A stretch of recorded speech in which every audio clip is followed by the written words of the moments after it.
Eh bien, bonjour à tous, bonjour Apolline. Bonjour Paul. Bienvenue pour ce tout premier Pump Up Coffee Talk. Content de ce nouveau format. Le format, il est simple. On a notre café. J'espère que vous l'avez pris aussi. On se prend une petite demi-heure. L'idée, c'est d'aller à l'essentiel parce que on a tous du boulot.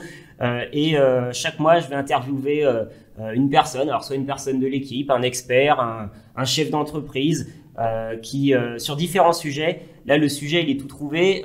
J'interviewe Apolline Morival qui va pouvoir se présenter.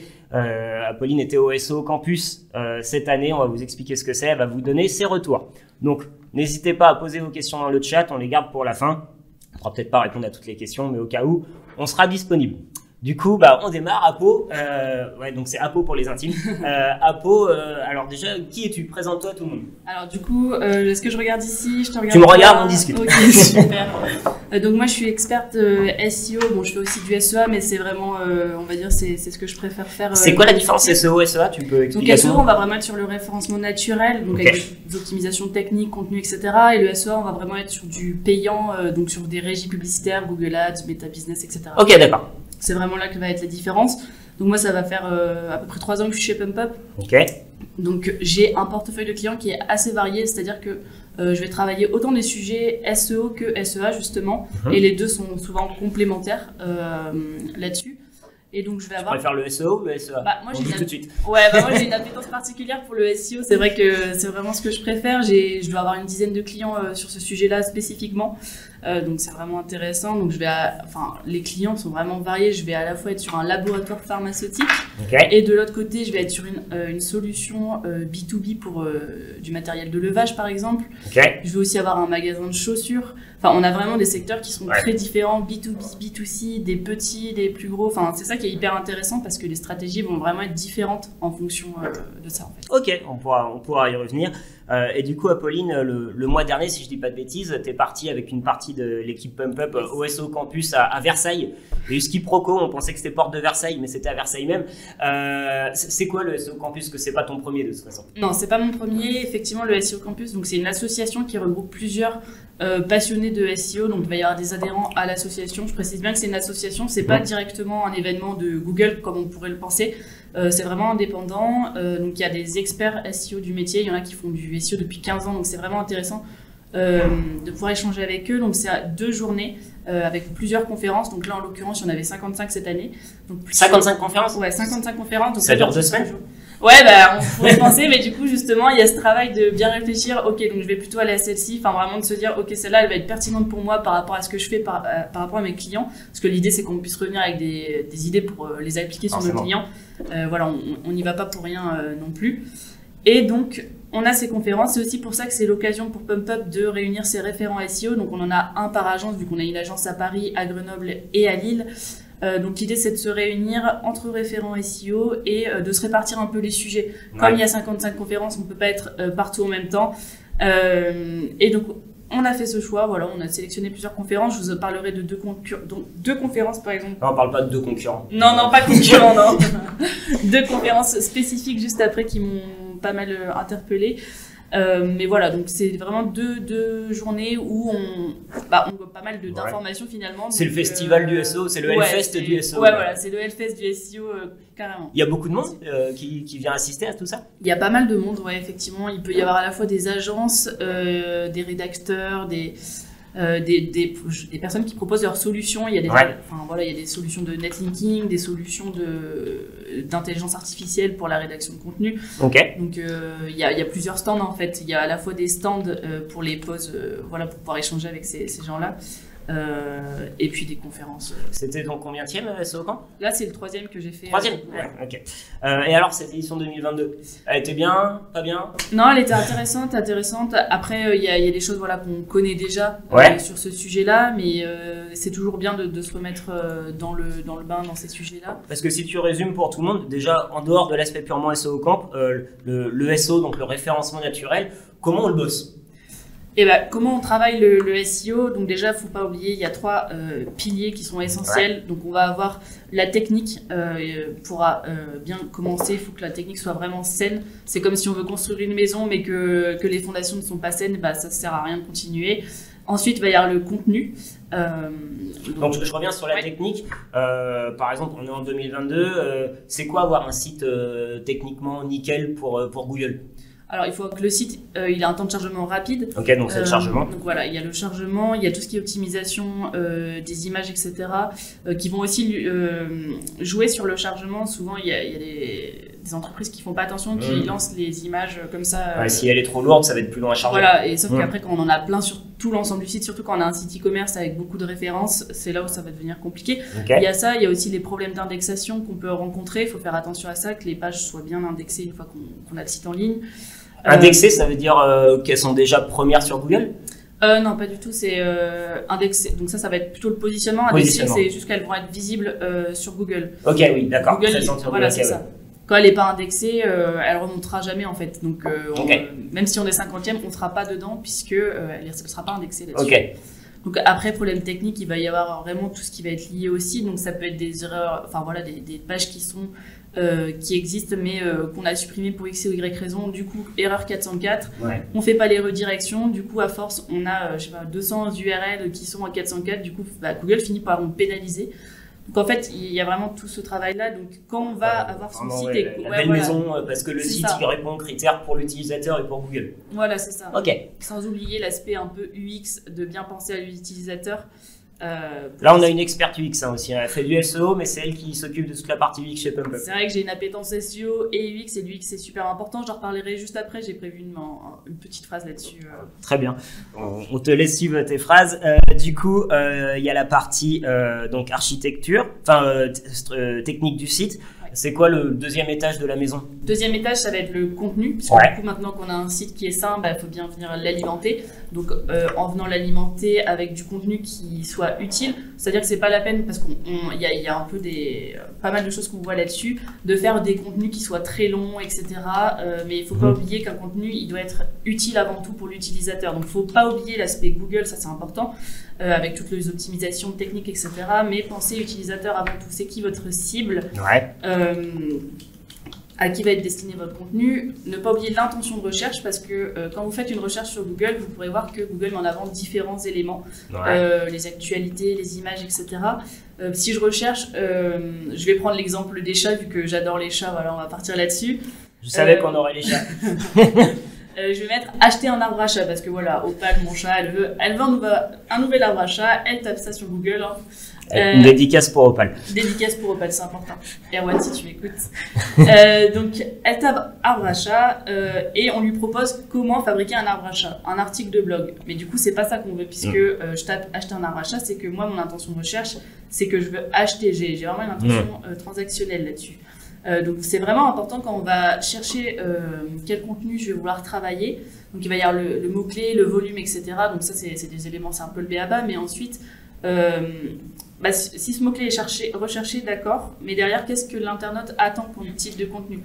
Typiquement, là, tu as tapé acheter arbre à chat, tu t'en fiches de qu'en premier soit comment créer son arbre à chat. Voilà, je veux pas je veux pas du tout créer, je veux acheter. C'est vraiment mon intention. Et ça, c'est des problèmes que j'ai déjà rencontrés avec des clients. C'est on travaille, le contenu a déjà été travaillé, il y a eu des efforts qui ont été mis sur le contenu qui souvent sont intéressants, mais ne répondent pas du tout à l'intention de l'utilisateur. Du coup, on se plante, on se retrouve avec des contenus qui ne fonctionnent pas, qui n'ont pas beaucoup de trafic, etc. Juste parce qu'on a oublié cet élément qui était essentiel au départ. Et puis au pire, on peut réussir à passer entre les mailles du filet et à bien se positionner, mais après on se dit mince, ça convertit pas. Mais en même temps, il n'y a pas eu cette réflexion autour du tunnel de réflexion de l'acheteur. C'est ça. Ok, donc on a la technique du site, le contenu, il y a un dernier étage? Donc le dernier étage, ça va être la confiance. Donc ça va passer par l'autorité qu'on va bien donner à notre site. Donc ça va être par le netlinking et par le maillage interne aussi. Pour venir dire... Tu peux différencier les deux? Ouais, alors le netlinking, ça va être des liens externes. Ok. Donc par exemple, j'ai Le Monde qui fait un article. Bon là, je parle un peu gros, mais voilà. Alors, c'est plaisir. On a Le Monde. Voilà, on a Le Monde. Il fait un article sur. On va prendre PumpUp, hein, ça n'est pas encore arrivé, mais un article, voilà, sur l'agence PumpUp ou sur un sujet sur le marketing digital. On a eu les Échos. Ah ben, on a eu les Échos. C'est vrai qu'on a eu les Échos. Meilleur exemple. Donc les Échos font un sujet sur le marketing digital et ils parlent de PumpUp à un moment donné et ils viennent faire un lien sur notre site web. Et du coup, nous, ça va venir donner de l'autorité à notre site, puisque du coup, enfin voilà, les Échos, c'est un site qui est assez bien référencé, qui a une belle autorité.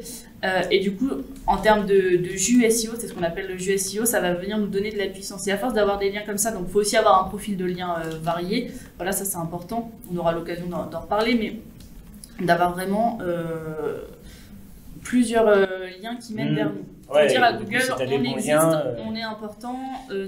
On est reconnu pour le sujet qu'on traite, voilà, parce que l'idée c'est de venir aussi de se positionner sur des sites qui ont plus ou moins la même thématique, ou alors de la presse, parce que là les Échos on va aller sur de la presse, ou d'autres sites voilà, qui ont un peu le même... Ok, oui, et puis ça pourra faire l'objet d'un prochain Coffee Talk, mais il y a tout un sujet autour de ce netlinking. Là, on parle d'un exemple naturel où les Échos feraient un article sur nous, mais sur n'importe qui. Mais ça s'achète ces liens et c'est là où on est sur le border entre ce qu'on appelle le white et le black, donc le SEO où on va suivre les règles du jeu et celui où on va un peu tricher. Les deux fonctionnent, c'est une réalité, mais voilà, il y a cet aspect un peu bancal sur netlinking. Effectivement, il y a la partie naturelle où on va plutôt être sur du sponsorisé, etc. Et il y a la partie où on va venir acheter des liens. Donc ça, faut faire attention. Donc il y en a beaucoup qui le font aujourd'hui. Et justement, j'avais échangé avec un expert là-dessus. Qui n'est pas forcément content puisque Google voilà qui favorise beaucoup le SEO naturel donc le white hat mais Google ne pénalise pas vraiment en fait ceux qui il y a vraiment deux écoles mais ça marche de faire du netlinking, c'est pour ça que c'est pour l'instant on verra pour l'instant ça fonctionne mais donc ceux qui le font prudemment aussi, c'est-à-dire que s'ils le font ils vont être réguliers donc par exemple ils vont avoir 3 liens de netlinking par mois etc. En fait l'idée c'est que ça reste naturel pour Google. Donc on va venir en faire, ça va rester naturel, mais ça va venir nous apporter de la puissance. Mais encore une fois, attention, parce que si un jour Google comprend qu'on fait ça, on se prend une claque. Voilà, c'est ça. Et là, ça fait mal. Merci pour l'explication, le résumé. Et du coup, sur ce SEO Camp 2022, donc 55 conférences, tu disais ? Ouais, c'est ça. Allez, tes 2 préférés. Donc j'ai beaucoup apprécié, c'était très intéressant, c'était sur la MAF, comment elle gère son SEO dans un marché qui est ultra concurrentiel. Ah oui, c'est pas l'assurance. La MAF. La MAF, c'est les assurances. Ouais. Ah oui, donc c'était l'assurance. Je pensais que c'était un acronyme. Je voulais faire une blague, mais c'est tombé à l'eau. C'est pas grave. Non, c'est les assurances, effectivement. Et ça a fait écho parce que j'ai une cliente qui est du coup sur la mutuelle santé. Donc c'est un marché qui est ultra concurrentiel. Et donc c'était vachement intéressant de voir. Donc il y avait une personne de la MAF et leur agence SEO. Donc qui échangeaient sur comment ils avaient fait voilà, pour se défendre là-dessus. Donc encore une fois, il faut reprendre un peu le b.a-ba. Ils avaient revu un peu la technique du site. Ensuite, sur le contenu, ils étaient repassés en faisant voilà, une arborescence qui soit bien claire. C'est le cocon sémantique un peu, c'est ça ? Ouais, il y avait toute cette histoire de cocon sémantique, une arborescence qui soit bien claire, des pages bien structurées avec une structure HN bien claire. Repasser sur tout le une structure HN, c'est quoi ? Ah oui, pardon. Une structure HN, c'est-à-dire que sur les pages, c'est un peu comme une dissertation finalement. On va avoir grand 1, grand 2, etc. De bien avoir ces titres dans l'ordre. D'accord, il n'y a pas de grand 2 avant un grand 1, sinon Google il est paumé. En gros, c'est ça. Ouais, voilà, exactement, c'est ça. Ok. Donc ensuite, il y avait le maillage interne avec une proximité sémantique et un travail. Ah ouais. Ouais, c'est ça. Et un travail du SEO local qui était vachement important chez eux. Parce qu'ils ont des agences en fait en physique, c'est ça ? Ouais, c'est ça. Ils en ont plusieurs et du coup ils ont fait un travail vraiment par agence en fait. Et en termes de SEO, de maillage interne, du coup, ils ont fait vraiment par scope. En fait, c'est ce cocon sémantique là, mais voilà, ville 1, ville 2, ville 3, etc. Ok, et du coup ils font.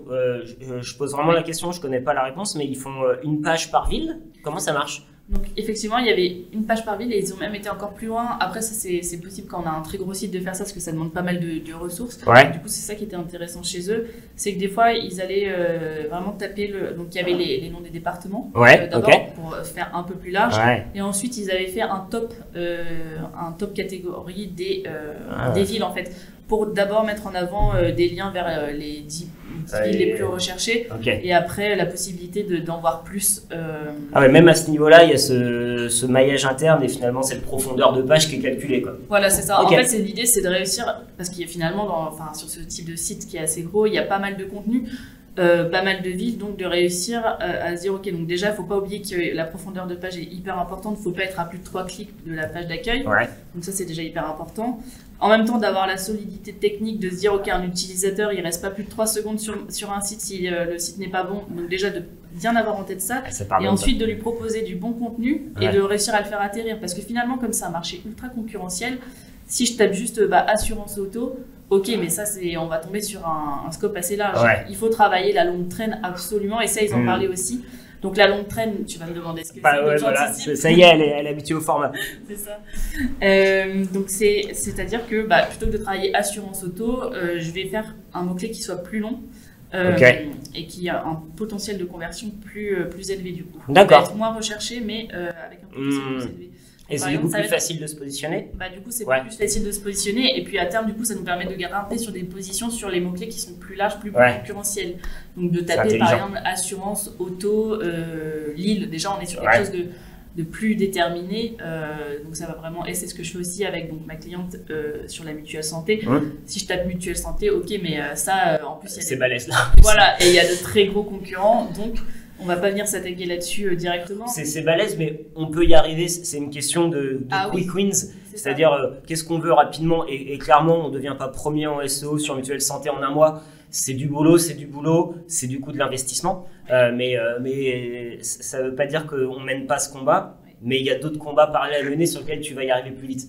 C'est ça, et justement, c'est l'idée de travailler les mots-clés de longue traîne pour avoir plusieurs contenus autour. Et à force, parce que par exemple, si je vais travailler, je sais pas moi, mutuelle santé complémentaire, ça va être un peu plus long. Et à force de travailler les mots-clés comme ça, on va remonter sur mutuelle santé, puisque du coup, on aura tout un sujet, toute une thématique autour de ça, et Google va comprendre qu'on traite de ça. Tu vas avoir toi-même ta propre autorité sur cette thématique, donc tu seras un site puissant. Exactement. Ok. Ok, et ta deuxième conférence que tu as kiffé? Donc la deuxième conférence, c'était sur la chute SEO, que faire en cas de chute SEO. Donc c'était avec Olivier Dufay de WebRank Info, que je vous invite à regarder sur un site qui est une pointure. Voilà. C'est vraiment, lui pour le coup, il fait partie des experts qui travaillent depuis plus de 10 ans dans le SEO et qui est présent sur les SEO camp, il était là.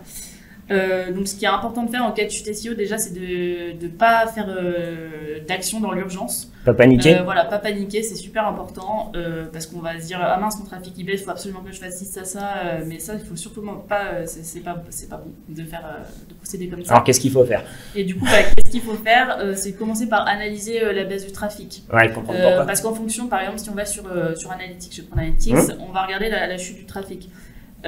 Si la chute elle est directe, ok, donc il y a peut-être un problème. Est-ce que c'est une refonte du site et du coup il y a un gros problème là-dessus, une pénalité, une mise à jour de Google, etc. Donc on est comprendre la cause. Voilà. Est-ce que la courbe elle va être plutôt avec des bons. Donc là, c'est peut-être la saisonnalité. Et ça, faut comparé à l'année dernière, s'il y avait une chute aussi, en fait, c'est peut-être normal, quoi. Exactement. Il faut vraiment prendre en considération parce qu'est-ce que votre secteur, votre business, il fonctionne super bien à Noël, mais le reste de l'année, c'est plus plat sur Google. Il faut prendre en considération ça parce que si ça arrive tous les ans à la même période, le problème, il est là. Donc ça, il faut vraiment faire attention aussi. Et s'il descend, mais un peu plus doucement, ça peut être encore une fois la pénalité Google. Est-ce qu'il y a eu un core update? Là encore une fois, on en a eu un il y a récemment. Il y en a souvent en ce moment. En fait, des mises à jour Google, il y en a très très souvent. Et après, il va y avoir les mises à jour majeures. Donc là, on a la mise à jour majeure qui est helpful. J'ai pas un très bon content. Qui va vraiment avoir un accès sur le contenu. C'est-à-dire que là, pour l'instant, c'est valable en anglais. Donc c'est pas encore le cas en France, mais ça va arriver. Du coup, bossez votre contenu parce que ce full content, il va tomber dans le contenu francophone et ça va faire mal.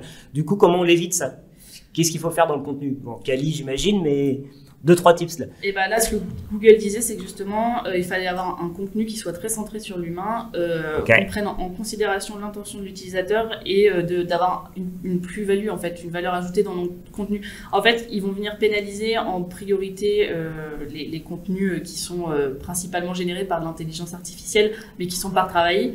Parce qu'on peut tout à fait utiliser de l'intelligence artificielle pour son contenu, mais si derrière on vient retailler le contenu de base, ça nous donne un peu une structure, mais si après on vient le retailler, ajouter de l'information, etc., bah là on vient créer quelque chose de qualitatif. Mais si on prend de but en blanc ce qu'on a eu sur l'IA, copier-coller, ça marche pas. Ça y est, ça pense. Voilà. Le contenu dupliqué, si on vient faire du copier-coller d'autres contenus, bah là c'est pareil, on est pénalisé. Un autre élément qu'on en avait déjà parlé, mais par exemple si je suis un site e-commerce et que je viens mettre ma fiche produit sur Amazon et faites pas ça. Je prends le même contenu de ma fiche produit, je fais copier-coller sur Amazon, bah là je me mets une balle dans le pied puisque du coup Amazon est un site d'autorité, il sera toujours plus fort que nous. Donc si je mets le même contenu dessus, je vais être pénalisé parce que j'aurais mis le même contenu alors que j'aurais juste Ouais, donc toujours cette guerre du contenu. Enfin moi on m'a toujours dit le contenu est roi. On va petit à petit être sur le contenu et Dieu quoi finalement. Bah là finalement, c'est ça. Approche, concrètement. Ok, donc 2 keynotes super intéressantes là-dessus. Et toi demain sur tes clients, enfin demain d'ailleurs aujourd'hui, qu'est-ce que tu appliques directement par rapport à ce SEO Campus? Bah là par rapport au SEO Campus, du coup, moi je continue un peu les optimisations, un peu le BABA. En fait c'est ce qu'on a principalement, enfin ce que j'ai principalement retenu, c'est que le BABA est toujours important avant d'essayer de se remettre dans d'autres stratégies, etc. Ce qui fonctionne toujours, c'est d'avoir toujours la base technique solide, qui n'est pas toujours le cas. Il y a souvent des erreurs, de bien les détecter, notamment avec la Google Search Console, on peut voir pas mal de choses. Est-ce que mes pages sont bien indexées? Est-ce qu'il y a des erreurs 404 par millier qui défilent? Le maillage interne, est-ce qu'il est bien fait? Ça, c'est un des problèmes que je rencontre et que je mets bien en place aussi sur mes clients. C'est le maillage interne est super important. Par exemple, le maillage interne, c'est vraiment entre tes pages à toi. On ne parle pas d'autres sites, mais tu vas mettre des liens entre tes pages dans le texte, par exemple. C'est ça, exactement. L'idée, c'est de venir l'émailler et de leur donner de la force là-dessus. J'ai un exemple concret. J'avais un client qui avait fait pas mal de contenu et donc comme j'ai commencé à travailler avec lui, une page était très importante pour lui, mais j'ai été regarder dans la Google Search Console et il y avait que un lien dans tout le site qui faisait un lien vers cette page-là. Du coup, ça c'est clairement on indique à Google, cette page ne m'intéresse pas, ne la prends pas trop en compte. Donc ça, faut faire gaffe, justement, et tous ces outils nous permettent d'améliorer. La Search Console, c'est le top. Tu peux expliquer en 2 secondes la Search Console, ce que c'est pour ceux qui savent pas? La Google Search Console, donc ça, c'est un outil gratuit de Google, donc on vient le linker sur notre site, et après on a pas mal d'informations, quel trafic ont mes pages, quelle position j'ai sur telle requête sur Google. Et surtout quand il y a quelque chose qui ne va pas, c'est là où surtout quand il y a quelque chose qui ne va pas. Si j'ai des erreurs 404, est-ce que mes pages sont indexées? Est-ce que j'ai d'autres problèmes? Indexation mobile, est-ce que c'est propre? Indexation mobile, voilà, c'est ça. C'est la boîte de dialogue entre Google qui est... quand on parle de SEO, on ne parle pas de que Google, mais bon, presque. Mais Google va me dire, si tu veux être bon SEO, corrige ça. C'est cette boîte de dialogue-là entre eux et nous. Exactement. Ouais. Ok. Donc pour ceux qui n'ont pas la Search Console, installez-la ou faites-la installer parce que c'est un outil gratuit, comme dit Apolline. Et en vrai, sans ça, on ne peut pas faire de référencement naturel parce qu'on ne connaît pas la vision de Google sur notre site. Et il nous donne aussi des indications si nos données structurées, il va y avoir un problème dessus. Ouais. Donc ça, c'est important aussi. Donc données structurées, pour ceux qui savent. Je te vois arriver.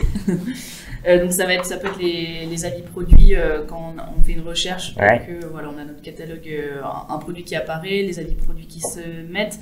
Il va ici y avoir la FAQ. Des fois, on voit dans les résultats de recherche des questions qui apparaissent en dessous. Oui, c'est vrai. Maintenant, il y a carrément des questions. Tu cliques et tu as même plus besoin d'aller sur le site. C'est ça, exactement. Donc ça, c'est vraiment c'est de la donnée structurée en fait. Ok. Et après, il y a encore plein d'éléments qui sont possibles là-dessus. Ok. Dernière question de mon côté. Tu le vois comment le SEO dans 5 ans?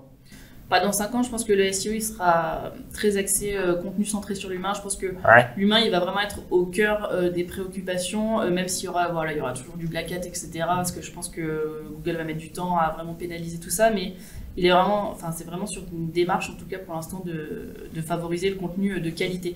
Donc le travail sur le contenu va vraiment être super important pour moi. Contenu. Mais attention, contenu en ayant toujours cette base saine. Donc une fois qu'on a la base saine, contenu, ok. Et sans oublier la confiance, parce que c'est vraiment les 3 ensemble qui seront toujours importants. Technique, contenu et confiance. Ouais, j'invente un comparatif là, mais si tu sais que le bouquin il est bien vendu, tu vas l'acheter, mais en même temps si la couverture elle est pourrie, les pages elles vont tomber, tu pourras pas le lire. Et donc le contenu tu le verras pas. J'improvise. Hein, mais non ça. Mais c'est pas mal. Ok, merci Apolline. Est-ce que voilà, là l'idée maintenant c'est de répondre potentiellement à vos questions. On peut prendre quelques minutes pour y répondre. Du coup, on a Amandine qui est en backstage, vous la voyez pas, mais qui va nous poser un peu ces questions parce que alors c'est vrai qu'on voit, mais j'ai presque 36 ans et en vrai ma vue elle est pas si terrible que ça.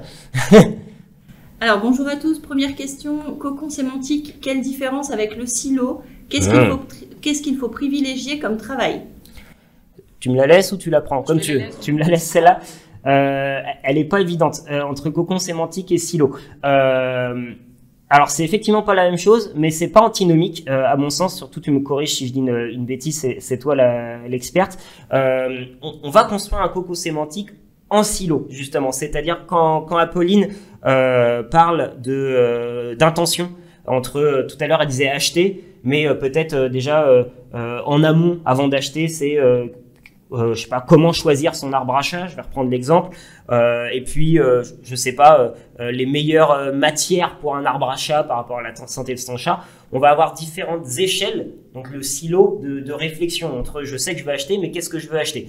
Donc là ça c'est le silo, c'est les différentes échelles de réflexion avant l'acte, et du coup le cocon sémantique c'est quels mots on va mettre dans chaque étape. Dans la réflexion sur la matière, imaginons, eh ben on va sélectionner une liste de mots-clés dans ce silo-là. Ce sera le premier cocon.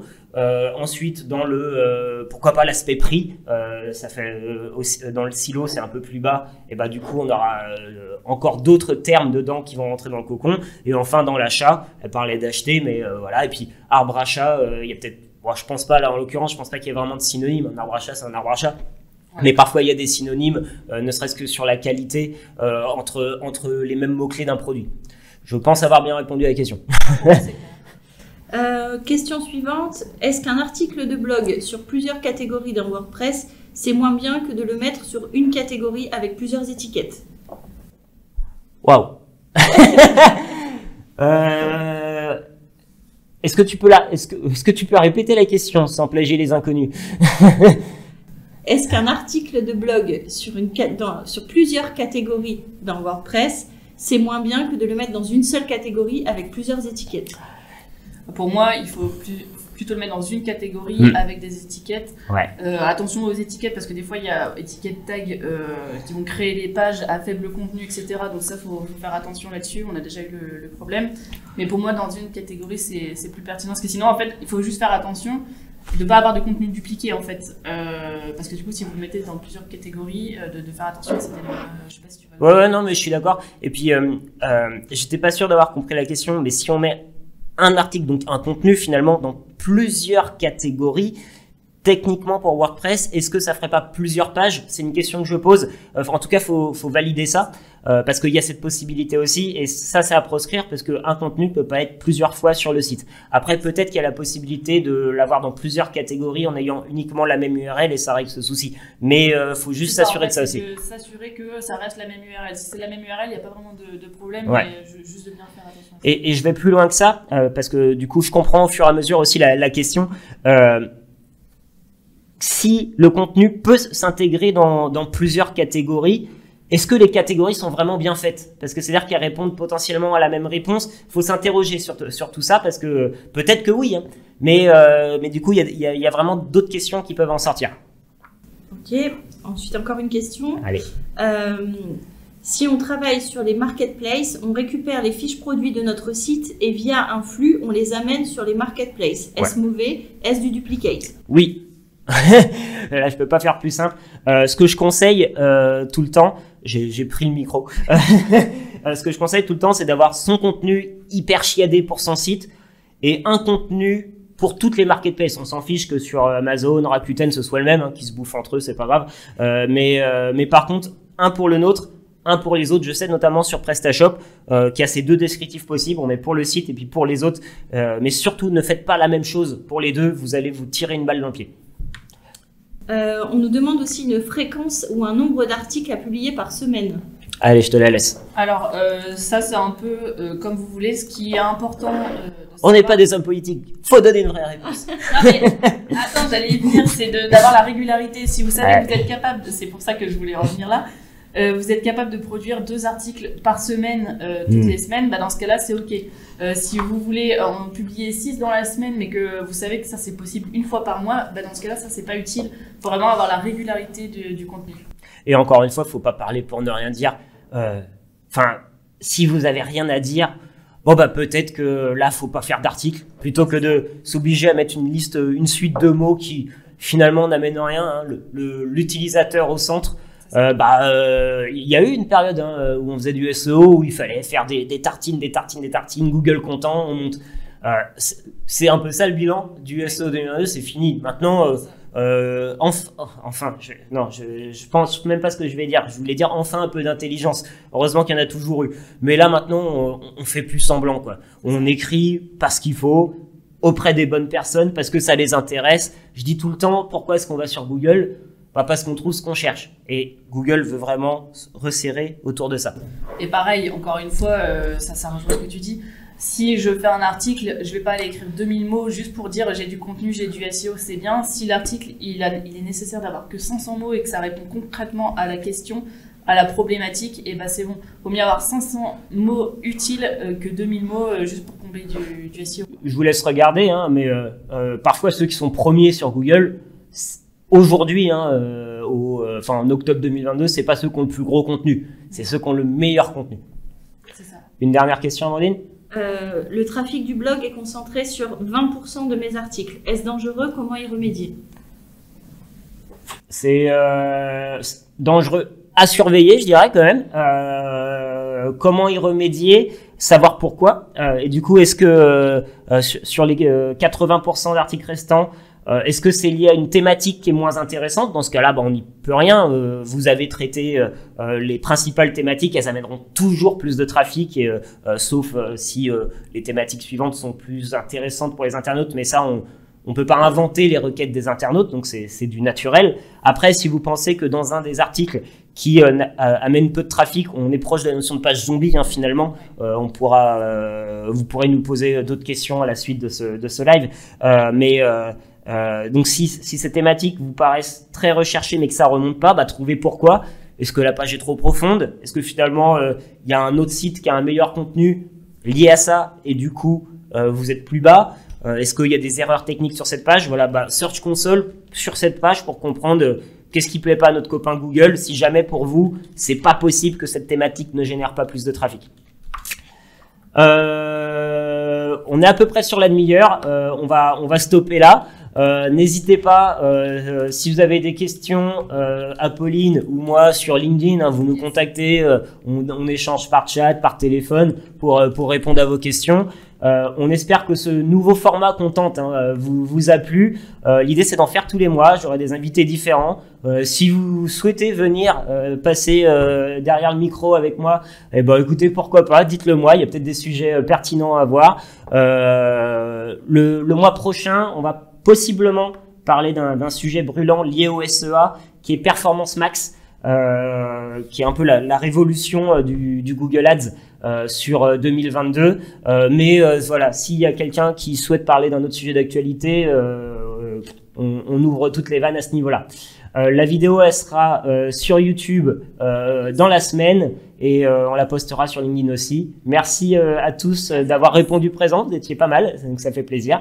Et voilà, j'espère que vous avez bu un bon café et à très bientôt. Bonne journée à tous.